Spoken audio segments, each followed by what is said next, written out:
大家好啊！又同大家 Don't Talk Too Much 啦。平時呢個頻道咧講開 AI 多啦，不過咧最近咧我決定咧加一個新嘅系列啊，就係一個 CFA 專業試題拆解嘅一個系列啊。咁點解突然間會講 CFA 咧？其實就好簡單嘅。我自己一路咧都係本身都係做開金融㗎啦。咁其實就 AI 咧就係自學嘅啫，金融咧先係老本行嚟嘅。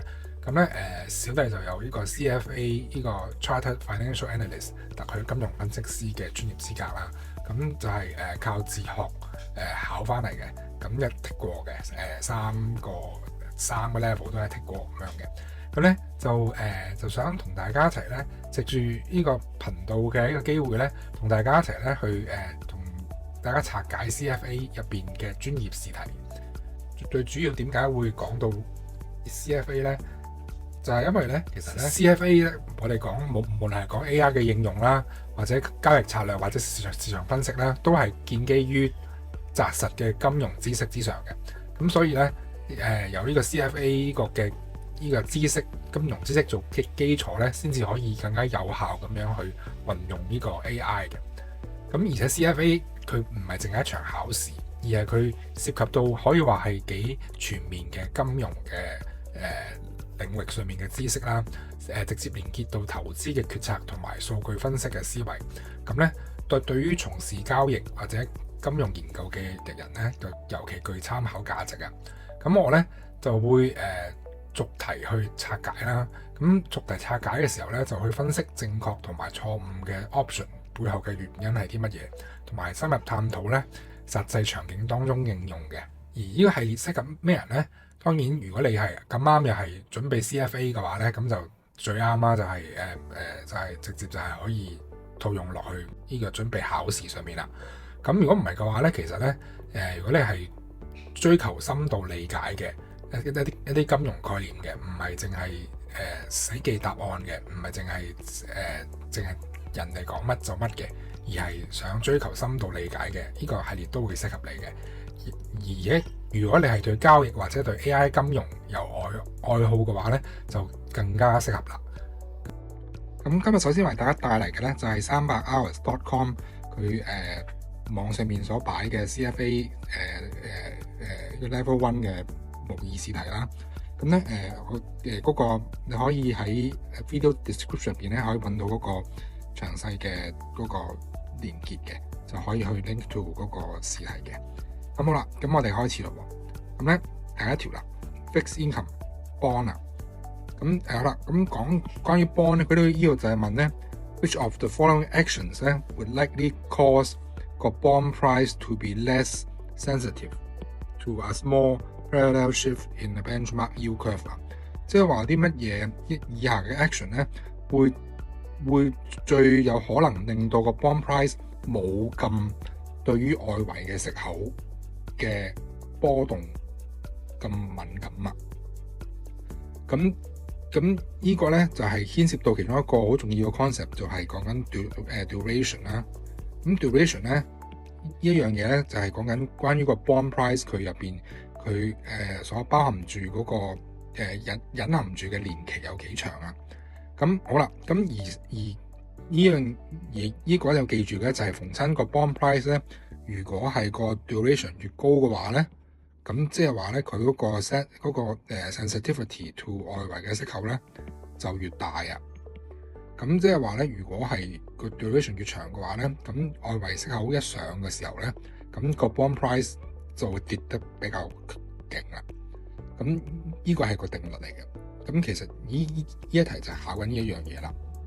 咁好啦，咁睇下逐個 option 咯。A 啦，就係長啲 maturity， 長啲 maturity 其實咪就係正就係個 duration 咪就係會長咗咯。咁個 sensitivity 咪就會提升咯。咁呢個咪唔啱，因為佢而家個題目係問緊有咩會令到佢減少啊嘛，減少個 sensitivity 啊嘛。咁所以呢個逢親令到 duration 上升嘅咧都唔啱嘅，所以 A 係唔啱啦。B 就係減低個 coupon rate 啊。咁減低個 coupon rate 會唔會影響嗰個 duration 咧？咁當然就係會嘅。咁都會如何影響咧？咁我以呢個做時間軸咁樣啦。咁跟住咧，如果我當個 coupon 本身佢中間個 rate 係當係3厘咁樣啦，咁佢即係每年派3厘啦，跟住當佢第5年就係全年係會還翻晒全筆 bond 嘅 price 啊。好啦，咁而家佢減低嗰個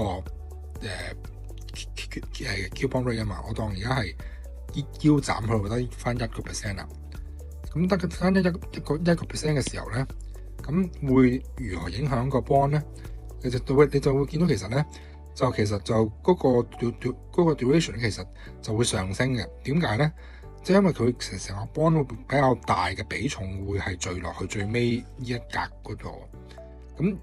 咁變咗其實即係更加即係呢一格嘅最尾一格嘅大細嘅，更加決定個 bond price 大定係細啊。咁而如果係佢而家係減低個 coupon rate 嘅時候咧，會令到個 duration 上升啦，咁個 sensitivity 亦都會上升嘅。咁所以 B 都係錯嘅。好啦 ，C 就係加個 embedded put option 啦。embedded put option 咧，呢一個意思係咩咧？就係講緊咧，就係容許緊嗰個 bond holder 可以有個權利，可以喺嗰個 bond price 下跌嘅時候咧，佢可以賣走隻 bond 俾對家。咁呢個就係個 put option 嗰個意思啦。咁其實呢一樣嘢咧，其實咧係會令到佢嗰個成個 sensitivity 會減低嘅。點解咧？即係因為想象一下，就係當個息口上嘅時候，咁個息口上嘅時候咧，咁息口上嘅時候嗰個 bond price 會下跌啦。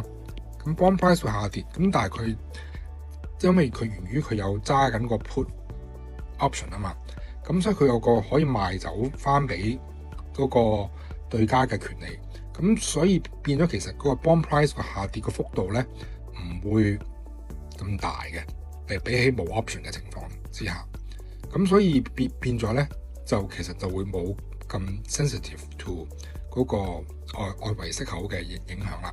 咁所以 C 就係正確答案啦。好啦，第2條啦 ，derivatives。以下邊個 statement 關於 the derivative market participant is most accurate 咧 ？A. Speculative transactions are inherently destabilizing to derivative markets。呢個我哋就比較少咁樣特別去講係 destabilizing 嘅，即係因為 speculative transactions 咧，其實佢 overall 其實係一個投機嘅一個行為咧。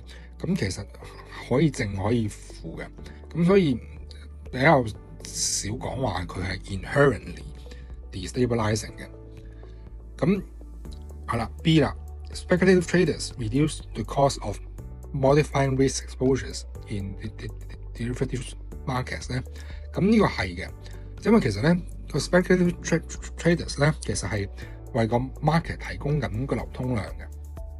咁當有即係個有投機行為嘅時候咧，個市場成交活躍咧，咁咧以至於當如果有 market participant 佢想要去做一啲嘅例如 options 啊，一啲嘅 actions 咧去減低個 risk exposures 嘅時候咧，嗰個成本咧都會減低嘅，即係源於因為個 market 嗰個 liquidity 上升嘅。咁呢個好重要。咁所以 B 係啱嘅。C 啦 ，hedges are more beneficial to the functioning of the derivative markets than speculators。咁呢度其實就冇特別咁樣會劃分話邊個係 beneficial 多啲嘅。咁其實即係喺呢度嚟講咧，其實 hedges 同 speculators 係個地位係同等嘅。咁所以唔會話係邊個 more beneficial than 邊個嘅。咁所以 C 係錯嘅，所以正確答案係 boy B。好啦，第3條咧 ，equity investments 啊。好啦 ，multi-market indices are most likely designed to represent multiple 乜嘢咧咁樣。好啦，呢度 A asset class，B investment style，C economic development groups。咁咧嗱，因為咧即係 multi-market 咧好多時候咧。佢佢嘅意思咧係講緊可能係即係 multinational 啦，即係比較 international 嘅 exposure。咁而當中咧牽涉到嘅好多時候咧，呢個 term 咧嘅用法咧，即係例如話係 emerging market index 咁樣啦。咁呢一啲係講緊係 economic development groups， 即係講緊同樣嘅發展嘅程度啊，即係可能嚟話已發展國家嘅指數。咁所以正確答案係 C。咁呢個係死記嘅啫嚇，即係呢個 term 啊，即係 multi market。咁呢度我講緊係即係講緊呢一度嘅 market 係講緊跨國嘅 indexes。第四啦 ，financial statement analysis，which of the following is most accurate? All else equal, using LIFO 即係 last in first out 啦嚇 ，rather than FIFO first in first out during a period of rising prices and stable inventory quantities results in a higher 乜嘢？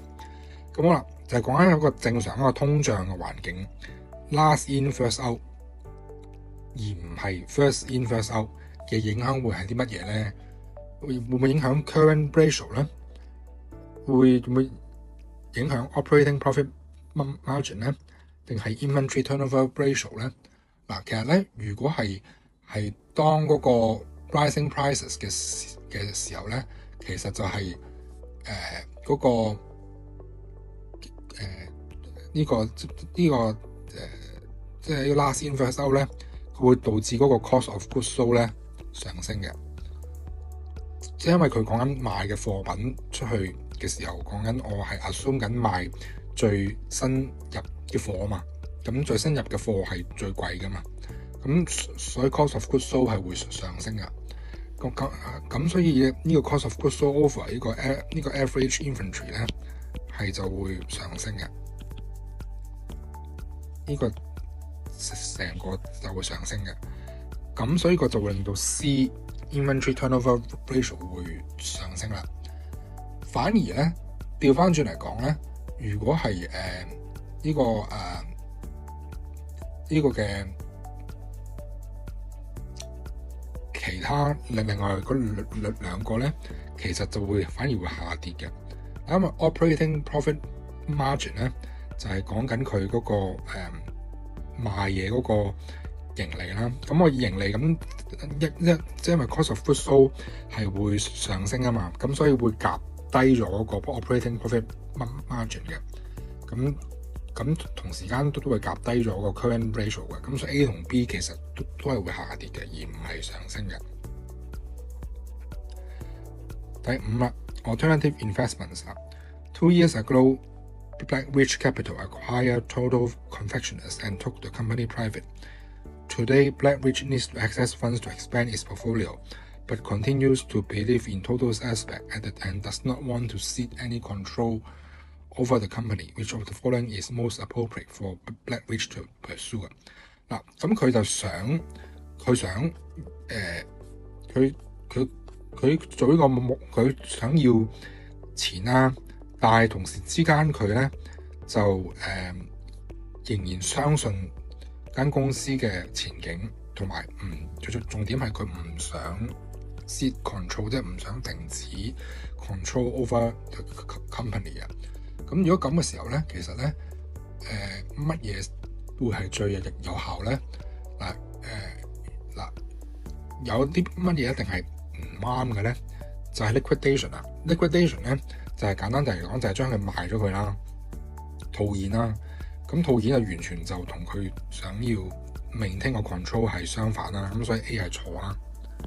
好啦 ，C 啦 ，IPO 啦 ，IPO 咧其實咧同樣地嚟講咧，IPO 咧佢都係會可以有筆錢，但係咧亦都會令到因為佢將個股權會分散啊，分散俾公眾，咁所以其實咧亦都係會降低咗個 control 嘅。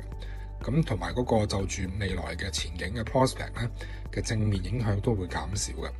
咁所以 C 係錯嘅。咁咧剩翻 B 啊 ，B 就係 recapitalization 啦。recapitalization 咧嘅意思咧就係講緊咧佢去通過一啲嘅secondary sale 啦，咁而去以至於咧佢可以就可以 maintain 住個 control， 而又可以套現到嘅。咁呢個就係 recapitalization 嗰個精髓啦。咁就而呢個就同 liquidation 同埋 IPO 咧就唔同嘅。第六啦 ，quantitative methods。An analyst takes a sample of equity index monthly returns over a 5-year period and determines that the natural logarithm of this random variable follows a normal distribution. Based only on this information, it is most likely that 咁呢個講緊咩咧？就係講緊話咧，佢嗰個嘅 natural log 咧係 normal distribution 啊。呢個唔係講緊佢本身嗰個 index 係有 normal distribution， 而係講緊佢嘅 natural log 係有 normal distribution。咁所以 A 就唔啱啊。咁 B 反而就啱啦，即係因為 B 係講緊 log normally distributed， 呢個其實就係將佢呢一句咧嘅上面嘅意思直接就係用一個比較精煉啲嘅字眼代表咗，但係 log normally distributed 啦。咁呢個就係正確答案啦。第7條啦 ，portfolio management， 一個 mutual fund which investors buy and sell in the open market as opposed to investing directly with the fund is most accurately described。咁呢個係講緊啲咩咧？就係講緊一個可以喺市場上喺公開市場上面買賣嘅分係最即係喺 market 上面通常會俾人叫啲乜嘢咧？咁咧最主要就係講緊咧佢係究竟係 open 定係 close 咧？其實係個分別係咩咧？就係講緊究竟嗰個分係唔係仲 accept 緊新嘅錢啊？咁如果個分係仲係 accept 緊新嘅錢嘅話咧，咁就係 open end 分。如果個分其實閂咗門嘅啦，唔再 accept 新嘅錢咧，咁就係 close end 分。咁呢一度咧，其實佢因為佢淨係講緊 buy and sell in the open market， 咁呢度咧就可以咁講咧，就係可以話係冇牽涉到入錢入去嗰個分入邊嘅。呢個純粹喺 secondary market 嗰度做買賣嘅啫。咁所以咧，呢一度咧，正確答案就係 C 啦，就係 close end 分啦。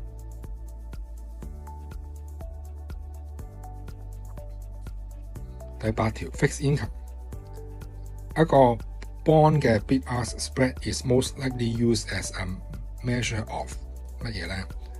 咁呢個就係講緊個 fixed income 嗰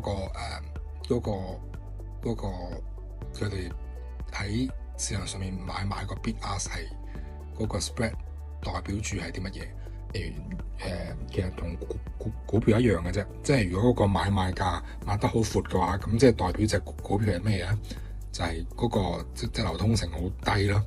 呢個就係 A 啦，就係 liquidity risk 啦，就係講一個 bond 嘅 bid-ask spread 咧 is most likely used as a measure of liquidity risk 啦。第9條啦 ，corporate issuers。Network effects are least likely to be an explicit consideration for a company that uses which of the following pricing strategies。咁呢個講緊咧，就係講緊究竟即係個 network effect 係最 least likely 係由以下邊一種 pricing 嘅公司會去即係會 explicitly 去 consider 嘅咧。嗱，咁咧如果係Freemium 咧，其實就啱，即係就會係 explicit consideration 啦。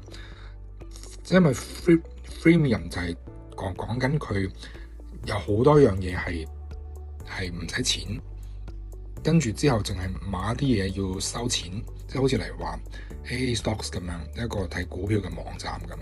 咁佢就係走 freemium pricing，就係佢絕大部分嘅服務都係唔使錢嘅。咁一小撮嘅服務先至收錢。咁佢需要有呢個 network effect 先至可以行到啊嘛。咁所以 B 就唔係答案啦。C 都唔係嘅答案啦，因為 C 係我講緊就係佢要足夠嘅 market penetration， 咁就係去到唔同嘅層面嘅消費者會 charge 緊唔同嘅價錢，咁佢需要有足夠嘅層次先至可以有 penetration pricing 噶嘛，所以 A 先至係答案啦。A 就係 dynamic pricing 咧，就係講緊咧，其實就係即係好似航空公司嘅機票價錢咁樣。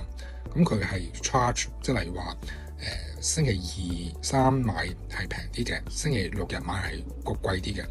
咁呢度其實佢唔需要有一個 network effect 嘅，即係佢可以得一個客都可以有 dynamic pricing 嘅。咁所以 A 就係答案啦。第10啦 ，equity investments， 以下邊個 statements is most likely correct 咧 ？Preferred share offer protection against the declines in share price。嗱，呢個其實咧啱一半半啦嚇，即係因為其實佢股價跌嘅時候咧，其實 preferred shares 咧係冇跌得好似 common shares 咁多，咁但係唔代表佢係有個完全嘅 protection 嘅。B 就係 preferred shares offers lower dividend returns compared to common shares。咁呢個都唔係嘅，即係因為其實 preferred shares 其實佢可以嗰個定立嘅息率可以係高過 common shares 嘅股息噶嘛，咁所以 B 都唔啱嘅。C preferred shares have higher claim on companies' assets than common shares。咁呢個就啱嘅，原因係因為咧就係話當排次序嘅時候咧，即係計股權嗰個先後次序咧 ，preferred shares 係行先嘅，咁啊佢係即係優先股啊嘛，咁所以佢嗰個如果係破產嘅時候咧 ，preferred shares 個 claim 係高過 common shares 嘅，咁所以 C 係正確答案啦。好，咁今集就嚟到呢度先，大家唞一唞，我哋下集再繼續。有啲咩問題嘅話，即管喺留言區嗰度可以發問啦。我哋下集再見，拜拜。